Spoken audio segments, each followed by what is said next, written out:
Hello friends, welcome back to my YouTube channel. तो आज हम देखेंगे सांख्यिकी यानी कि स्टैटिक्स क्लास 10th की जो स्टैटिक्स है वो इतनी सिंपल है दोस्तों। आप एक बार इनके जो फॉर्मूले हैं उसको आप एक बार बस समझ लो, और उसके बाद अगर उन क्वेश्चंस की आपने अच्छे से प्रैक्टिस कर ली तो ये चैप्टर आपके हाथ से बिल्कुल नहीं निकलेगा। ये इतना सिंपल चैप्टर है, इसमें बस आपका डेडिकेशन होना चाहिए। बस आप स्टार्टिंग से लेके एंड तक इस वीडियो को देख लीजिए। इसका नाम है स्टैटिक्स यानी कि सांख्यिकी। इसमें क्या होगा, नंबर्स होंगे, आंकड़े होंगे, ठीक है, यूनिट्स होंगी, उसकी कुछ तो उसमें क्या होगा, उन आंकड़ों को हम क्या कहते हैं, एनालाइज करेंगे, समझेंगे, ठीक है। जैसे कि अगर आने वाली टाइम पे जो हमारी जो जैसे बहुत सी बड़ी बड़ी कंपनी होती हैं उसमें एनालिस्ट होते हैं, यानी कि उनके पास जितना भी डाटा होता है, जैसे कोई कंपनी में वर्क कर रहे हैं तो उसमें डाटा आता है, तो उस डाटा को किस तरीके से एनालाइज किया जाता है कि कौन सा जो जैसे प्रोडक्ट है वो ज़्यादा यूज़ किया गया, जो कम किया गया, या कहाँ पे किस प्लेस पे इसका प्रोडक्ट की ज़्यादा डिमांड है।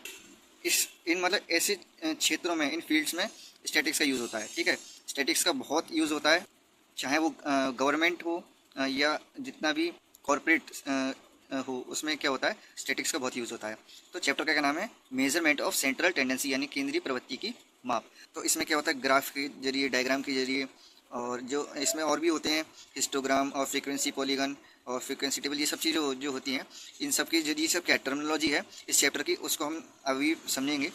तो इससे हमें देखो समझना क्या है, जितने भी हमारे पास आंकड़े होते हैं, जितना भी हमारे पास इन्फॉर्मेशन होता है, उसको कैसे एनालाइज करना है, और उसका एनालिसिस करके उसको समझ के उसको हम किस तरीके से यूज़ कर सकते हैं, तो उसको हम इस चैप्टर में समझेंगे, ठीक है। तो यही होता है इसमें स्टैटिक्स में, कि हमारे पास डाटा दे रखा होता है, जितना भी आंकड़े दे रखे हैं उसको हम एक तो सही ऑर्डर में रिप्रेजेंट कर सकते हैं, किसी को समझा सकते हैं और खुद भी समझ सकते हैं, और उसे इम्प्लीमेंट कर सकते हैं अपने डेली यूज़ में। तो सबसे पहला टॉपिक आता है हमारा माध्य, यानी कि इंग्लिश में क्या कहते हैं उसे, मीन।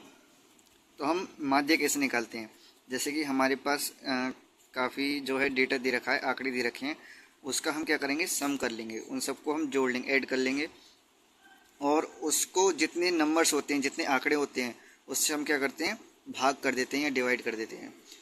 और जो माध्य का जो रिप्रेजेंटेशन होता है उसको हम किस तरीके से प्रदर्शित करते हैं, तो एक्स के ऊपर बार लगा के उसे प्रदर्शित करते हैं, और x1 x2 x3 ऐसे जोड़ते जाते हैं। अभी आप ये फॉर्मूला समझ लीजिए, ये इस चैप्टर का सबसे पहला फॉर्मूला है। ये वाला जो जो बॉक्स में आपको दिख रहा है, ये जो x के ऊपर बार लिख रहा है, ये रिप्रेजेंट करता है, ये प्रदर्शित करता है माध्य को, मीन को। इसका क्या फॉर्मूला होता है, इसमें जो फॉर्मूला है, यानी कि x1 x2 x3 क्या है, इसमें ये आंकड़े हैं, ठीक है, ये सब आंकड़े हैं, उन आंकड़ों को हम जोड़ेंगे, और ये कितने हैं, 1 2 3, ये टोटल जितने भी होते हैं उसको टोटल डिवाइड कर लेते हैं, ठीक है। तो इसको हम इस तरीके से भी लिख सकते हैं, यानी कि ये 1/n कॉमन आ जाएगा, बाहर निकल जाएगा।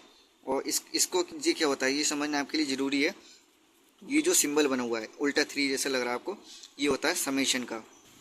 तो ये जो समेशन का सिंबल है, इसके ऊपर जो n है और आई का मतलब जो पहला नंबर है, ठीक है, आई से 1 से, आई का वैल्यू 1 है ना, तो 1 से लेके n तक, जिसे बोलते हैं समेशन 1 to n, ठीक है, 1 से लेके n। और एक्स आई, यहाँ पर आई का वैल्यू तो रखा है, यानी कि जहाँ 1 से लेके n तक हम सारे ऐड कर देंगे, 1 2 3 4 n तक ऐड कर देंगे, उसका मतलब ये। तो ये एक ही बात लिख रही है, ये तीनों इक्वल करके लिख रहे हैं, ये जो होता है फॉर्मूला होता है। तो इससे रिलेटेड जो जितने भी एग्जाम्पल हैं उसको समझ लेते हैं। जैसे कि आपको ये पहला एग्जाम्पल दिख रहा है, ठीक है, पहला इलस्ट्रेशन एग्जाम्पल दिख रहा है आपको। इसमें क्या लिखा है, नीचे दिए गए अशोधित आंकड़े एक विद्यालय में 10वीं कक्षा के गणित की परीक्षा में 50 विद्यार्थियों द्वारा प्राप्त किए गए, यानी कि एक क्लास में 50 विद्यार्थी हैं, उनके जो मार्क्स हैं वो यहाँ पे लिख रहे हैं, ठीक है। ये टोटल 50 मार्क्स जो है लिख रहे हैं यहाँ पे। तो हमें क्या करना है, तो हमसे पूछा गया इन आंकड़ों का माध्य कितना है, यानी समांतर माध्य या माध्य एक ही बात है।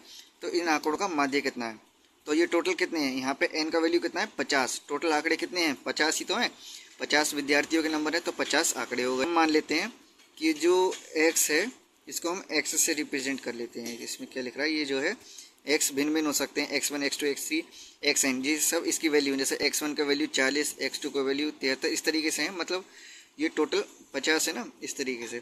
तो यहाँ पे क्या है, x1 का वैल्यू 40 हो जाएगा, x2 का वैल्यू 73, अभी मैंने आपको बताया। इसी तरीके से x3 का वैल्यू ये, फिर x10 का वैल्यू ऐसे यहाँ पे क्या 31, ऐसे ही इस तरीके से रख लिए। फिर क्या फॉर्मूला क्या है समांतर माध्य का, एक्स बार बराबर 1/n summation 1 to n x i. तो इसमें इन्होंने क्या करा है, इन्होंने टोटल 50 नंबर जो हैं सब उन सबको जोड़ लिया है, उसके बाद 50 से भाग कर दिया है। जब इन सबको आप जोड़ोगे तो कितना आएगा, 2606/50। तो इसका मान कितना है, 52.12। ठीक है, तो समांतर माध्य कितना है, 52.12 अंक जो है इसका समांतर माध्य आया है। यहाँ पे बात ध्यान रखनी क्या है, इसकी जो माप की जो इकाई है इसमें जो है चर को मापा गया है। ठीक है, यहाँ इकाई का अंक है। तो यहाँ पे क्या है, जैसे कि इसका जैसे हम क्या करते हैं समांतर माध्य में, ये हमारा इतना माध्य आया, इसकी इकाई क्या होगी, इसकी इकाई वही होगी जो है, मतलब जैसे कि हमने अंकों को जोड़ा तो इसकी इकाई होगी अंक, यानी कि इस लास्ट में हम यूनिट क्या लगाएंगे। जैसे हम सारे वजन नापते तो किलोग्राम होता, तो लास्ट में लिख देते किलोग्राम। सारे जैसे अंक नापे तो लिख दिया अंक। ठीक है, इसी तरीके से यहाँ पे लंबाई नापते किसी की, जैसे लंबाइयों का माध्य निकालते तो सेंटीमीटर या मीटर जो भी कुछ होता, इस तरीके से इसकी इकाई लिखते हैं। आपको मेरे ख्याल से पहले एग्जाम्पल आपको समझ में आ गया होगा। दूसरे देखते हैं, दूसरे में क्या है, 1 से 10 तक की धनात्मक विषम संख्याओं का समांतर माध्य। देखिए ये उत्तर प्रदेश की जो एग्ज़ाम है 2015 का, उसमें आया है। तो इसमें क्या है, जैसे हम 1 से लेकर 10 तक की धनात्मक विषम पूर्णांक, धनात्मक विषम संख्याएं, धनात्मक विषम संख्याएं यानी कि पॉजिटिव विषम संख्याएं कौन कौन सी हो गई, 1 से लेकर 10 तक। एक तो हमारा 1, 3, 5, 7, 9, ये सब ये विषम संख्या हो जाएंगी। टोटल कितने अंक है, 1, 2, 3, 4, 5 अंक है, 5 लिख दिया। समांतर माध्य कैसे निकालते हैं, इन सबको अंकों को हम जोड़ लेंगे और उसके 5 से भाग कर देंगे, तो इन सब के जोड़ कितना है, 25/5। तो जी 5 इसका आंसर हो जाएगा इस तरीके से। अब दूसरे का बी देखते हैं, इसमें क्या है, 8 संख्याओं का समांतर माध्य पूछा है, मतलब बताया है इसमें 8 अंकों का समांतर माध्य 12 है। नवी संख्या अपठनीय है, यानी कि जो नवी संख्या वो पता नहीं है हमें, और बाकी की जो सभी, यदि सभी 9 संख्याओं का समांतर माध्य 13 है तो अपठनीय संख्या बतानी है। ये इसमें क्वेश्चन मैं दोबारा बताता हूँ। 8 अंकों का समांतर माध्य दे रखा है, 9वां अंक कोई और दूसरा है जो हमें पता नहीं है। तो 9वां तो फिर जब टोटल 9 अंकों का समांतर माध्य आ गया 13, तो वो जो नंबर है वो बताना है अपनों को। तो हम इसे कैसे सॉल्व करेंगे, यानी कि 8 अंकों का योगफल कितना आएगा, टोटल कितना है, समांतर माध्य था 12 और टोटल अंक थे 8, तो 12 की 8 से गुणा करेंगे आ जाएगा 96। तो यानी टोटल अंकों का जोड़ कितना आ जाएगा, 96। अब आप सोचोगे यहाँ पे हमने जोड़, यहाँ पे मल्टीप्लाई कैसे करी। जैसे हम यहाँ पे क्या करते हैं, जब हम उसका वो निकालते थे यहाँ पे, जैसे कि यहाँ पे xi/n, ठीक है, यहाँ पे क्या है i बराबर 1 to n, यानी कि जब हम क्या करते हैं इसका माध्य निकालते थे तो सबको जोड़ने के बाद उसके भाग कर देते थे इनसे। अब हमें सबका जोड़ चाहिए तो ये इसमें गुणा में चला जाएगा, तो माध्य की इससे गुणा हो जाएगी इस तरीके से। ठीक है, 9 अंक हमने मान लिया x है, इतना मान लिया। उसके बाद क्या है, जब अंकों का योग 96 था, 8 अंकों का, 9 अंक ये हो गया, उसका समांतर माध्य हमें कितना दे रखा है, 9 अंक, टोटल 9 से भाग कर देंगे, ये टोटल अंकों का योग है, जो भाग हो जाएगा, और ये 9 अंक का क्या वैल्यू रख देंगे जो समांतर माध्य है। फिर हमें क्या करना है, गुणा भाग करनी है, जो नॉर्मल कैलकुलेशन होती है। तो हमने क्या करा, 96 + x ऐसे लिख दिया और 9 की 13 से गुणा कर दी। ठीक है, 13 9 117, इस तरीके से ये इधर माइनस का हो जाएगा और x का वैल्यू आ जाएगा 21, यानी कि जो 9वां अंक है वो कितना हो जाएगा, 21। ठीक है, ये भी उत्तर प्रदेश के 2012 के सन में जो पेपर में क्वेश्चन आया है। ठीक है, एक और एग्जाम्पल देखते हैं समांतर माध्य पे। तो इसमें क्या है, 10 पदों का समांतर माध्य कितना है, 24। जो 10 पद हैं उसका समांतर माध्य है 24। अंतिम 8 पदों का समांतर माध्य है 20। ठीक है, और प्रथम 2 पदों का समांतर माध्य ज्ञात कीजिए। ये भी बहुत सिंपल है। मान लेते हैं हम 10 जो है समांतर माध्य x1 x2 x3 जो टोटल 10 हैं। 10 पदों का समांतर माध्य कितना हो जाएगा, x1 x2 10 तक 10 से भाग कर देंगे और हमें पहले से दे रखा है 24। इसी तरीके से इसका जो जोड़ होगा वो कितना हो जाएगा, जो गुणा में चला जाएगा तो 240 हो जाएगा। ठीक है, यहाँ तक बात समझ में आ गई आपको। इसके बाद क्या है, हमें शुरू के 2 अंक हटा देने हैं। इसमें क्या लिखा है, अंतिम 8, अंतिम 8 में ये सब आ जाएंगे, शुरू के 2 हट जाएंगे, बाकी के 8 जो बचेंगे x3 x4 है। तो टोटल 8 से भाग करके उसका समांतर माध्य था 20। तो इसका जो जोड़ है वो कितना आ जाएगा, 20 8 जो गुणा में चला जाएगा तो कितना हो जाएगा, 8 दूनी 16, 160 हो जाएगा। फिर क्या होगा, इसमें क्या करेंगे हम, x1 + x2 का अगर हमें वैल्यू निकालना है तो वो कितना होगा, 240 - 160, यानी कि टोटल यहाँ से यहाँ तक का था टोटल 1 से लेके 10 तक का 240 और यहाँ से यहाँ तक का कितना है 160। तो ये जो इधर माइनस का चला जाएगा तो 160 240 माइनस 160 80 बचा। अब हमें इसका माध्य निकालना है तो हम 2 से भाग कर देंगे क्योंकि 2 ही तो अंक है, तो इन दोनों का भाग करेंगे तो जैसे इन दोनों का जोड़ कितना 80/2 40 आ जाएगा। तो इसका आंसर आ गया 40। ये भी उत्तर प्रदेश के सन 2007 के पेपर में आया है। इसी तरीके से जो है यहाँ पे एक जैसे कि चौथे का ये देखते हैं, ठीक है। इसमें क्या है x1 x2 n तक दे रखा है, उसका समांतर माध्य x डैश है, ठीक है, x को बाहर है। तो अगर हम m से पूरे में मल्टीप्लाई कर देते हैं जैसे mx1 mx2 mx3 तो उसका समांतर माध्य कितना होगा। देखो ये वाला जो क्वेश्चन है ना ये कई बार पूछा जाता है और आता भी है, तो हमें ये ध्यान रखना चाहिए अगर ये m से पूरे में मल्टीप्लाई होगा तो उसका जो समांतर माध्य हो वो भी m से मल्टीप्लाई हो जाएगा। जैसे कि इसका आंसर ये हो जाएगा, जो आपको याद भी होना चाहिए और किस तरीके से आता है वो भी मैं समझा देता हूँ। जैसे हमें पता है x1 x2 n तक क्या है समांतर माध्य x बार अपनों को पता है। इसका फॉर्मूला ये होता है x1 जो ऊपर जोड़ और बटे कुल टोटल संख्या, और इसका हमें माध्य निकालना है तो इन सबको जोड़ देंगे और इस सब को जब जोड़ के हम क्या करेंगे m को बाहर निकाल लेंगे कॉमन, ये जोड़ हो जाएगा। और हमें पता है यहाँ से ये पूरा वैल्यू, ठीक है, m हटा के ये पूरा वैल्यू कितना x बार, तो मैंने कहा ना इतना ही आएगा x m बार, ये सही विकल्प है। और ये हमें ऐसे क्या है कि जैसे आगे हम अपना बोर्ड के पेपर देंगे तो उसमें ये क्वेश्चन का आंसर हमें बिल्कुल याद होना चाहिए। उसमें जो है क्योंकि ये ऑप्शन में आएंगे और ऑप्शन में आएंगे आपको तुरंत टिक लगा देना है, क्योंकि ये तो बहुत कॉमन बात है, ये प्रॉपर्टी एक तरीके की, ठीक है। तो ऐसे में क्या है जैसे हमें लॉन्ग आंसर करना है या शॉर्ट आंसर करना है तो उस टाइम हमें इसमें ज़्यादा कैलकुलेशन या दिमाग मारने की ज़रूरत ही नहीं पड़ेगी, ठीक है। अब देखते हैं चौथे का बी। चौथे के बी में क्या है, और चौथे के बी में देखो सन 2004 में आया। इसमें क्या लिखा है, यदि 9 संख्याओं x1 x2 xn का समांतर माध्य m है, यदि n संख्याओं का, ठीक है, n संख्याओं का समांतर माध्य m है तो सिद्ध कीजिए कि प्रत्येक जो संख्या में a जोड़ने पर, प्रत्येक संख्या में a जोड़ने पर समांतर माध्य m प्लस a होगा। ये भी बहुत सुंदर, बहुत अच्छा क्वेश्चन है। ये भी प्रॉपर्टी थी, ये भी प्रॉपर्टी है। इसमें क्या करा था, m से मल्टीप्लाई करी गई थी, इसमें क्या कर दिया, सब पूरे में e से ऐड कर दिया है, यानी कि जितने भी नंबर हैं सब में e प्लस ऐड कर दिया गया, ठीक है। जैसे समेशन x जो टोटल उसका जोड़ होगा, इन सब का जोड़ जो होगा x1 x2 x3 plus dead dash xn तक जो होगा इसका जोड़, तो समांतर माध्य कितना आ जाएगा, ठीक है, समेशन x अपॉन n, इतना ही तो आएगा। और हमें पता है समांतर माध्य हमने कितना माना है m, तो इसका जोड़ जो है जोड़ देंगे और n से भाग कर देंगे। और इसमें क्या समांतर माध्य, अब हम पूरे में सब में e प्लस करते आ रहे हैं। अब हम क्या करेंगे, ये x1 x2 xn अलग कर देंगे, a अलग कर देंगे। ये कितने पदों तक होगा, n पदों तक ही तो होगा, तो ये कितना हो जाएगा, ये इसका ये अलग चल रहा है, इसको अलग कर दिया, उसको अलग कर दिया, और ये n पदों तक है तो n e, ठीक है। जब हमें पता है जैसे हमें 2 + 2 + 2 इस तरीके से लिखते हैं, जैसे हमने 3 बार लिखा कितना आ गया 6, और इसे ये भी तो लिख सकते हैं 2 × 3 जितने नंबर तक आया। ये कितने पदों तक आया, n पदों तक आया, जैसे 3 पदों तक आया तो n पदों तक n आगे लिख देंगे, a लिख देंगे, n × a लिख देंगे, ठीक है। ये तो आता है, ये तो कॉमन सेंस वाली बात है। ये अपनों को पता भी होना चाहिए कि जितने पद दे रखे हैं उतने की उससे मल्टीप्लाई कर देते हैं। तो जैसे यहाँ पे ये n हो जाएगा और बटे में n चल ही रहा है, तो n से n कट जाएगा, a बचेगा, और इसका वैल्यू हमें पहले से पता है m है और ये a हो जाएगा, ठीक है। इस तरीके से तो ये समीकरण 1 से ये बता दिया कि ये m है तो इसका वैल्यू m + a आ जाएगा। ये तो प्रूफ करने वाला था, ये भी बोर्ड का आया हुआ है, ये वाला क्वेश्चन भी बोर्ड में आया है। 5वें का एक क्या दे रखा है, इन सब का समांतर माध्य पूछा है। हम क्या करेंगे, 1 से लेकर 10 तक के अंकों को जोड़ लेंगे और 10 से भाग कर देंगे, 55/10 5.5, तो ये आंसर हो जाएगा। बहुत सिंपल क्वेश्चन है, सन 2007 में आया। इसी तरीके से सन 2015 में इसका पार्ट भी आया है। इसमें क्या लिखा है, 2 5 6 7 और x का समांतर माध्य 5 है, तो x का वैल्यू निकालना है। दी गई संख्या जो है इतनी दे रखी है, 2 5 6, और टोटल कितने अंक हैं, 1 2 3 4 5, 5 अंक है, 5 हो गए, कुल अंक संख्या कितनी हो गई 5।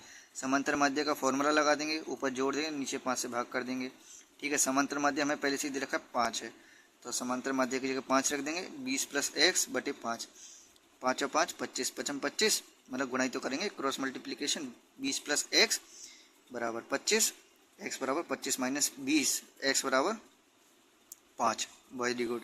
तो इसका आंसर कितना आ जाएगा 5। अरे ये भी 5 हो गया, बहुत सिंपल। जो हमारा जो मतलब जो अंक था, जो 5वां अंक था वो कितना है, 5 था। तो छठा क्वेश्चन देखते हैं अब। छठा भी क्वेश्चन कौन से सन 2008 में आया है। एक नाविक को सोमवार से रविवार तक क्रमशः 180, 120, 150 इतने इतने क्या करते हैं कि आय हुई, उतनी उसकी आमदनी हुई सोमवार से लेकर रविवार तक। तो सोमवार से रविवार तक कितने, 7 दिन हो गए। 1 2 3 4 5 6 7 दिन का दे रखा है। तो दिन की औसत आय बतानी है। जैसे किसी दिन उसने क्या करा, नाविक ने ज़्यादा चलाया या कम चलाई नाव, तो अलग अलग रुपये मिले उसे। तो जब अलग अलग कमाई हुई तो उसका एवरेज पूछ रहा है, उसका टोटल औसत पूछ रहा है, माध्य पूछ रहा है। तो हमें क्या करना है, वही माध्य औसत, माध्य पूछे आपसे, औसत पूछे तो आपको बस माध्य समांतर माध्य का सूत्र लगा लेना है। सबको जोड़ के कितने, 7 ही तो दिन हुए, 7 से भाग कर दिया। तो टोटल कितना हुआ, 700/7। तो इसका भाग करके 100 आ गया इसका। 100 रुपये की उसकी जो है डेली की कमाई है, डेली वो 100 रुपये कमाता है। ठीक है, वेरी गुड। तो ये भी क्वेश्चन आपको समझ में आ गया। अब 6 का बी देखते हैं। ये सारे के सारे क्वेश्चन इंपॉर्टेंट हैं, ये आपकी यूपी बोर्ड की एग्ज़ाम में आए हुए हैं। ठीक है, तो इसलिए इसको नज़रअंदाज मत करना और इसे बहुत ध्यान से देखना। ठीक है, अगला क्वेश्चन देखते हैं 6 छठे का बी। इसमें क्या है, ये दे रखे हैं, ये सारे एक तरीके का अंक है। ये a-1 जी पूरा अंक माना जाएगा। ठीक है, a-1, a+5, a+11, a+17, 17 जो भी है। तो इसका समांतर माध्य 10 है और तो a का मान पूछ रहा है। ठीक है, समांतर माध्य भी दे रखा है तो हम समांतर माध्य का सूत्र लगा देंगे। समांतर माध्य में पहले से 10 रखा है तो समांतर माध्य की जगह 10 आ जाएगा। इन सबको जोड़ लेंगे, a-1, a+ ये सब जोड़ लेंगे। तो इन सबको जोड़ेंगे कैसे आएगा, a+a+a+, 4 बार 4, 4 हो जाएगा।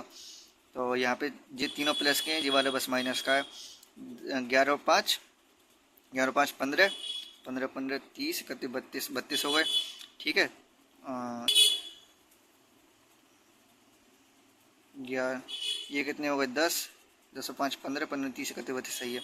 तो इस तरीके से हम इसको जोड़ लेंगे। अब ये 4 से हम पूरे में ये क्या होगा, 4 इसमें कॉमन निकाल के काटेंगे तो भी कट जाएगा। a+4 + 32, a+8 बराबर 10। तो ये a का वैल्यू कितना आ गया, 10 - 8 बराबर 2। ये बेसिक कैलकुलेशन तो आपको आनी चाहिए। कितना वैल्यू आया, 2। तो इसका समांतर माध्य a का वैल्यू आ गया 2।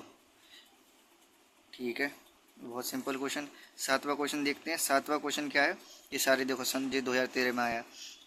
यदि संख्याएं 27, 25, 23, x+2, x-2, 17, 15, 13 इन सब का समांतर माध्य 20 है तो x समझिए। ऐसे क्वेश्चन जरूर आएंगे और आपका ये कम से कम ये वाले जो है ऑब्जेक्ट में जरूर आ जाएंगे। अगर आपके पेपर ऑब्जेक्टिव होंगे, जैसे 10 ऑब्जेक्टिव आते हैं ना, तो 10 में से ये वाला क्वेश्चन जरूर आता है। ठीक है, ये तो ऐसा मतलब पेपर आउट है बिल्कुल, ये समझ लो, ये जरूर आता है। अगर आपके सिलेबस में अगर ये वाला चैप्टर है तो ये जरूर आएगा, ये वाला क्वेश्चन। इस वाले ऐसे तरीके के क्वेश्चन आएंगे। तो इसमें समांतर माध्य का फॉर्मूला लगा देंगे, इन सबको जोड़ के 8 से भाग कर देंगे और क्या होगा, इन सबको जोड़ने के बाद कितना आएगा, 120 + 2x/8। इस तरीके से इसकी इससे गुणा करके यहाँ लिख देंगे और इस तरीके से x का वैल्यू आ जाएगा। कितना आया, 20। तो इसका आंसर 20 हो जाएगा। 8वां क्वेश्चन में लिखा है 1 से 15 तक के धन पूर्णांकों का समांतर माध्य। 1 से 15 तक के सब जोड़ लेंगे, 15 से भाग करेंगे, 120/8। ये तो बहुत सिंपल क्वेश्चन था। ये हमारा ये भी हो गया, ये 2014 में आया है। तो कुछ में जो है इसमें से पार्ट्स भी थे, ए और बी करके, यानी कि अपने कम से कम 10 से 12 क्वेश्चन जो है समझ लिए हैं इसके। तो दोस्तों अब हमने सांख्यिकी का जो चैप्टर है उसमें हमने शुरुआत कर दी है। तो आपने आज के लेक्चर में ये सीखा कि किस तरीके से समांतर माध्य निकालते हैं। उसके आपने कुछ 10 से 12 क्वेश्चन भी देखे। कल हम लगाएंगे ये वाली एक्सरसाइज। ठीक है, टोटल इसमें कितने 7 क्वेश्चन है, 7 के 7 क्वेश्चन में लगाएंगे और आप इसका स्क्रीनशॉट ले सकते हो इस इन क्वेश्चंस का। और नेक्स्ट वीडियो का आप इंतज़ार कीजिए और इस क्वेश्चंस को आप एक बार ट्राई ज़रूर कीजिएगा और जो है चेक कर लेना अगले नेक्स्ट वीडियो में कि आंसर आपका सही आए कैसे आए। और इन क्वेश्चंस का स्क्रीनशॉट ले सकते हो क्योंकि जो मैं नेक्स्ट वीडियो में ये 7 के 7 क्वेश्चन कराऊंगा। 5 ही समांतर माध्य पर ही हैं सारे क्वेश्चन और सब यूपी बोर्ड के एग्ज़ाम में आए हैं। अगर आप चैनल पर नए हो तो मेरे चैनल को जरूर सब्सक्राइब कर लो क्योंकि इस चैनल पे अब मैं जो है हिंदी मीडियम के सारे जितने भी मैथ्स से रिलेटेड टॉपिक्स हैं, क्लास 10th के और 10th 9th के जितने भी टॉपिक्स हैं उन सब पे मैं वीडियो बनाऊंगा। अगर मेरा कंटेंट आपको अच्छा लग रहा है तो मेरे को एक कमेंट जरूर करना कि वीडियो आपको कैसी लगी। और किसी भी तरह की कोई भी हेल्प चाहिए तो मेरे को ज़रूर कमेंट कर दो, मैं आपके लिए उस पर वीडियो ज़रूर बनाऊँगा। तो आई होप आपने वीडियो को एंजॉय किया होगा, आपको क्वेश्चन सारे समझ में आएंगे। तो हम मिलते हैं ऐसी अमेजिंग नेक्स्ट वीडियो में। Thanks for watching, keep learning. धन्यवाद।